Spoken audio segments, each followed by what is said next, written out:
Боже, прими благодарность нашу, прими хвалу, Господи. Боже, кто как не Ты, Господь, Боже, достоин, Господи.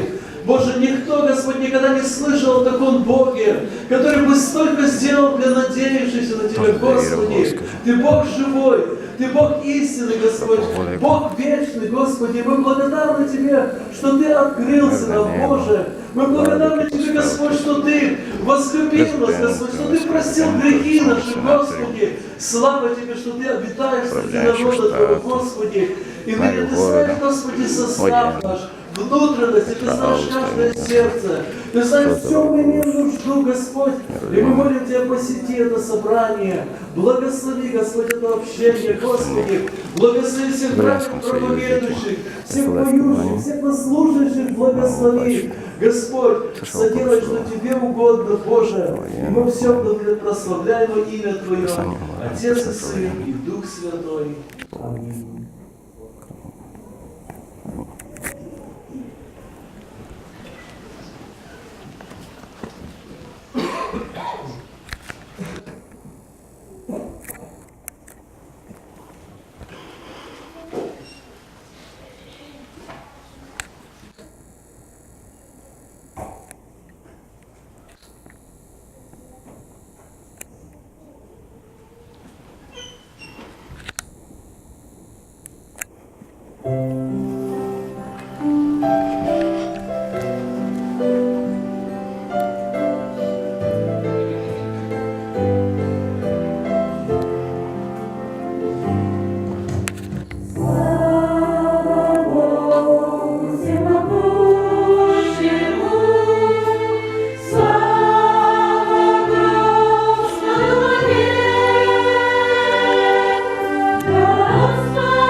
Дорогие братья и сестры, мы всех вас приветствуем в Доме Божьем в это прекрасное воскресное утро, солнечное, немножко морозное, но сегодня Бог дал нам возможность прийти в Дом молитвы, и мы за это скажем славу Богу.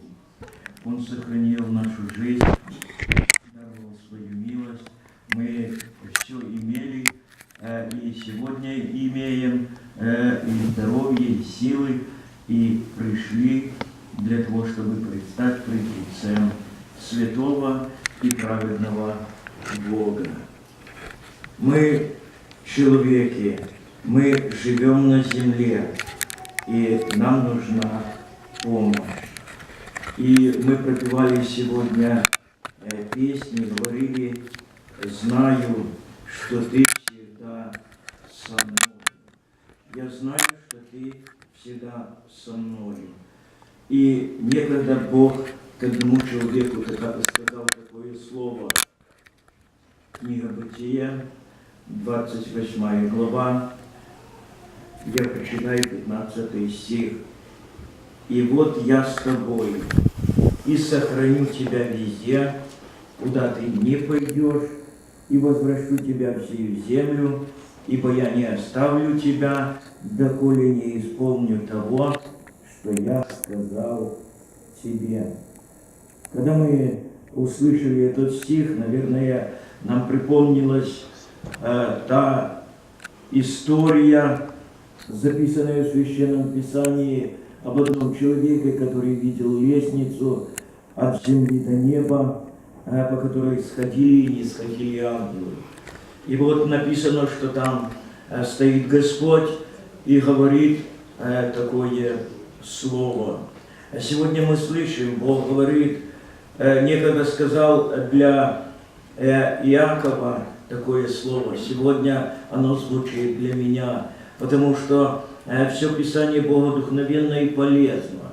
А все слова, записанные в Священном Писании, этого слова от вечного святого Бога, которое дано для всего существования людей на этой земле. А сколько люди жили, это слово было актуально для них. Сколько сегодня людей живут, это слово актуально. И кто будет жить после нас, они будут читать это слово, и это слово будет говорить к ним и будет напоминать им о том, что Бог не забывает нас. Здесь написано, что «я не оставлю тебя, доколе не исполню того, что я сказал тебе». Мы много слышим слов, которые нам прочитываются, которые нам говорятся. Мы много слышим обетований Божьих о том, что Бог говорит: если ты сохранишь слово терпения, я сохраню тебя от годины искушения. Мы живем, или можно проанализировать жизнь. Были моменты, когда было хорошо, были моменты, когда было плохо. Сегодня живем такое спокойное, свободное время. Только благодари, слав имя святого Бога, восхваляй Его святое имя. Потому что таково определение вечного святого Бога. Когда мы читаем Священное Писание, оно нам говорит, что жизнь человека на этой земле – это как строительство. Он, живя на земле, когда пришел на эту землю, он строит свое строение. Апостол Павел, в частности, написал об этом. Мы читаем в Священном Писании, он говорит, что такое слово, 3 глава, я прочитаю 11 стих 1 послания к Коринфянам. «Ибо никто не может положить другого основания, кроме положенного, которое есть Иисус Христос». строит ли кто на этом основании из золота, серебра, драгоценных камней, дерева, сена, соломы. Каждого дела обнаружится, ибо день покажет, потому что в огне открывается, и огонь испытает дело каждого, каково оно есть. Наверное, все вы знаете и понимаете в строительстве, особенно люди, которые приехали из стран бывшего Советского Союза, многие сталкивались с этим делом строительства. И когда мы строим, взять к примеру, мы строим дом из кирпича. И когда нету подходящего материала, нету или закончился кирпич, мы не ложим другой какой-то материал. Мы ожидаем для того, чтобы пришло время, мы закупили такой же самый кирпич и вновь продолжили свое строительство. И мы понимаем, что так оно должно быть, и так оно должно совершаться. Но в духовной жизни как раз наоборот. Мы бываем такими людьми, время приходит, мы строим в такое прекрасное, хорошее время, может быть из золота, может быть из серебра, может быть из драгоценных камней. Мы строим, но наступил момент, и мы в это строительство ложим солому. Мы иногда ложим дерево, так написано, мы ложим сено, и сами понимаем, что наступит время испытания, и огонь испытает дело мое, и если огонь придет на эти материалы, сено, солома и дерево, то с этого ничего не останется. И толку из того, что был момент, когда я в свое строительство положил золото, дерево сгорело, сено сгорело, солома сгорела, и каково то строение, которое я начинал из золота. И вот Библия нам говорит и напоминает, для того, чтобы не случилось такого урона в жизни, нам должно всегда приходить к Богу и помнить Его Слово, которое Он сказал для нас. Он учит нас и напоминает нам, как нужно строить, как нужно делать для того, чтобы мое строительство не было развалено или разрушено. Вы помните, Иисус Христос говорил о строительстве, что человек один положил основание на камне и начал строить, и пришли испытания, и это строение не развалилось. Другой построил на песке, и когда пришло испытание, то этот дом упал, и было падение его великое. И вот апостол Петр говорит для верующих людей, как мы должны себя влаживать в это строительство для того, чтобы оно было правильно перед Богом. Хотя мы говорим, я знаю, ты всегда со мной, я знаю твое слово, я знаю твое указание, но порой делаю так, как мне порой приходит на ум. Я порой беру пример из тех людей, которые строят на песке, из тех людей, которые строят из сена соломы, и из тех людей, которые даже не имеют основания под своим строительством. Мы так живем, мы так поступаем. И вот апостол Петр в своем послании говорит к нам, верующим людям, называя нас живыми камнями. Камень в Священном Писании характеризуется что-то такое твердое, которое не разрушается, которое стоит твердо и которого нельзя поколебать. Мы читаем и сами, как живые камни. 2 глава 1 послания Петра написано с 5 стиха. «И сами, как живые камни, устрояйте из себя дом духовный, священство святое, чтобы приносить духовные жертвы, благоприятные Богу и Иисусом Христом». Мы получили это прекрасное основание, краеугольный камень Иисус Христос, и на нем мы строим. Это учение Иисуса Христа, которое говорит нам о том, как нужно быть в святой жизни и благочестии. Не только в одной стороне в святой жизни, но нужно быть и благочестивым человеком. Нужно быть всегда и на всяком месте теми людьми, которых хочет видеть Господь. Написано дальше. Апостол затрагивает Петр в этой же главе само строительство нашего духовного дома на этой земле. Говорит: возлюбленные, с 11 стиха: прошу вас, как пришельцев и странников, удаляться от плотских похотей, восстающих на душу. Мы живем в такое время. Эти плотские похоти, они побуждают порой к неправильным действиям.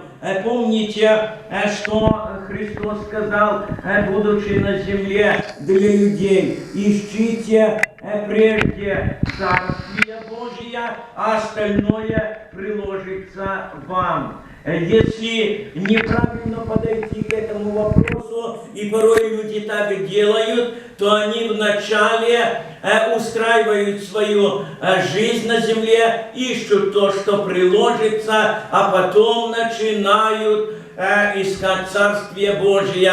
А тут посмотрел, и жизнь закончилась. Нету времени для того, чтобы приблизиться к Богу, приобщиться к Божьему народу и выполнить то назначение, для которого призвал Господь.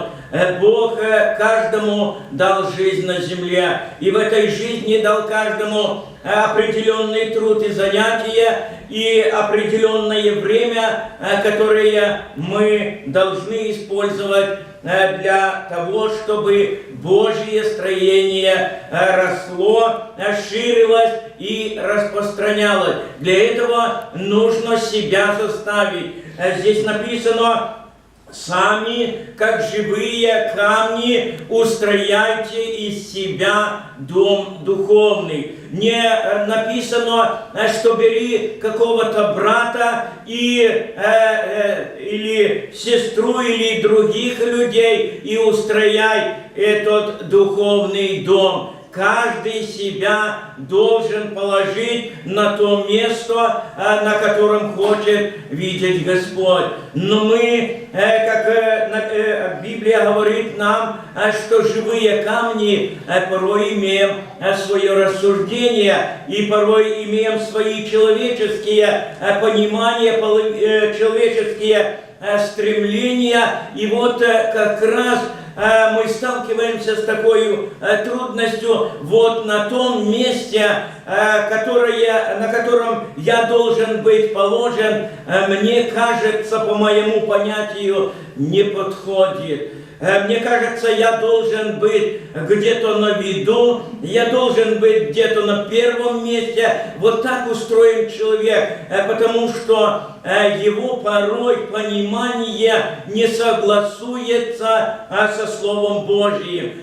Для того, чтобы быть угодным Господу, нужно смириться пред Его святым Словом.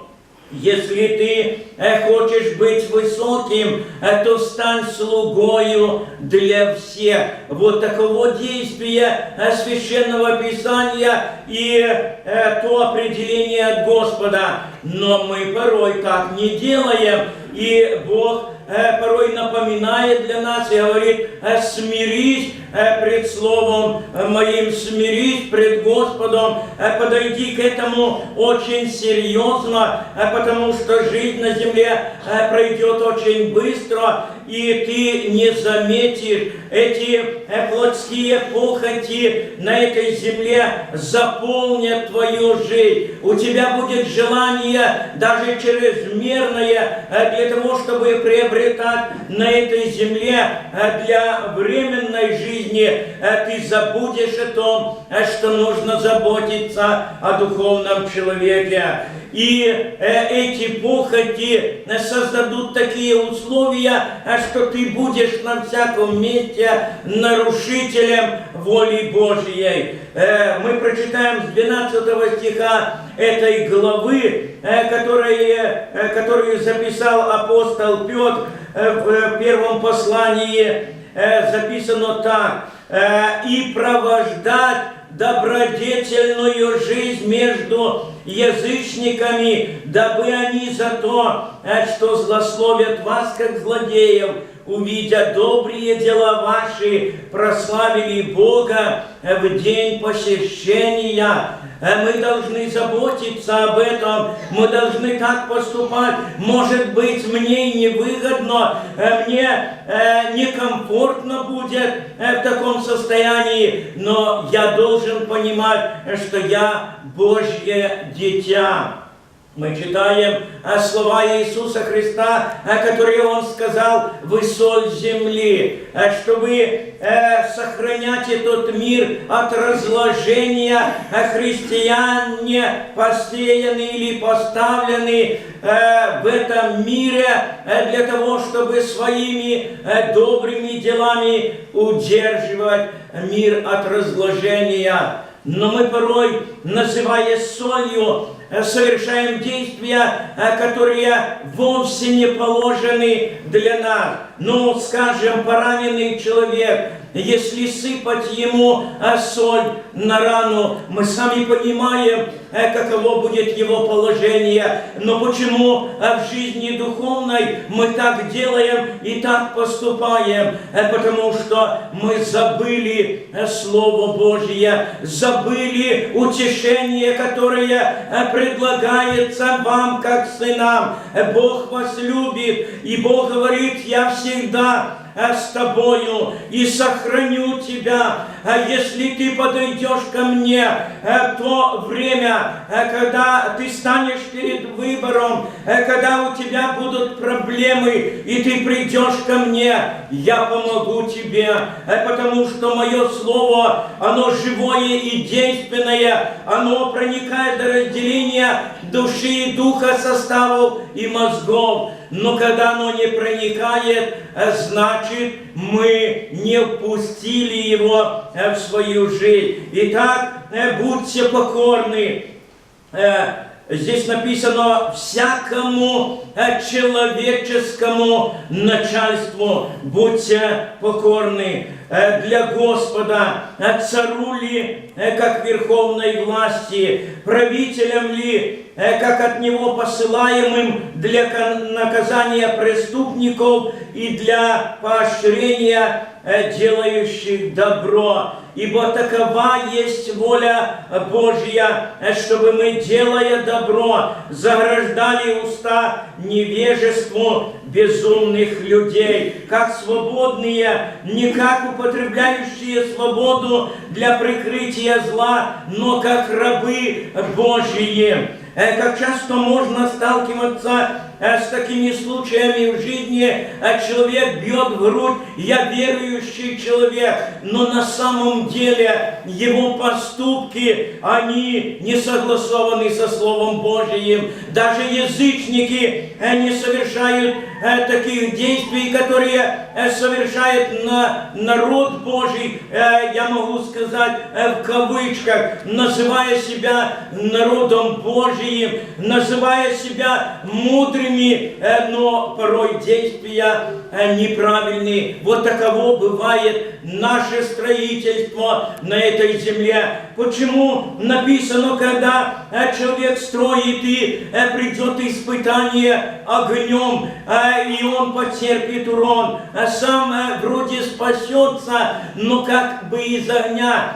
Ты, человек, так и останешься человеком, но впоследствии ты предстанешь пред вечным Богом, который скажет: вот твое строительство, вот твое дело, которое ты совершал на земле, и оно не допускает тебя для того, чтобы ты вошел в небесное царство. Бог верен своему святому слову. Если Он сказал, то так оно и будет. Иакову он сказал: я исполню все слово, которое я сказал тебе. Это слово сегодня, помещенное на страницах Библии, не только адресовано к Иакову, оно адресовано мне, оно адресовано каждому из вас, для того, чтобы, прожив жизнь на земле, наше строение было золотым, наше строение было с Господом, и Он поможет нам правильно использовать нашу жизнь для того, чтобы впоследствии услышать слово от Господа: раб добрый и верный, ты правильно строил, ты правильно делал, войди в радость Господина твоего. И потому сегодня Бог нас приводит, Он в дом молитвы, Он сегодня стучит в твое и мое сердце: посмотри на свою жизнь, еще есть время, у тебя есть дыхание в ноздрах, а ты имеешь силы и здоровье. Используй это для славы Господа, для того, чтобы правильно проводить, правильно провождать добродетельную жизнь среди людей, которые не знают Господа. И мы, начиная наше собрание, в нашей молитве помолимся Господу. Мы, человеки, осознаем, давайте осознаем свое положение и не будем думать, что мое строительство лучше кого-то. Я, наверное, немножко лучше делаю, но придем к Господу, потому что только Он один может правильно взвесить твое и мое строительство, чтобы оно оказалось веским. Нам нужно быть послушным Его святому Слову, и мы об этом помолимся в молитве нашей нашему Господу. Аминь.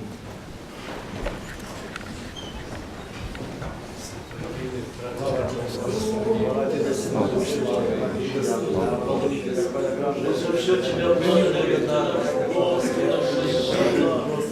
наша помощь, наша Христа, всякое время, Господи, ради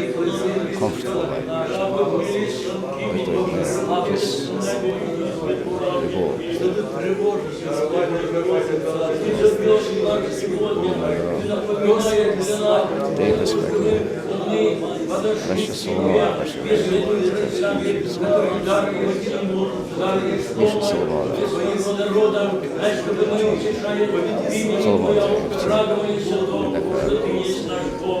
Сегодня стоим перед Тобою, наш вечный Бог, пред лицем Твоим, пред глазами Твоими, которые как пламень огненный. Они сегодня просвещают нашу жизнь. Они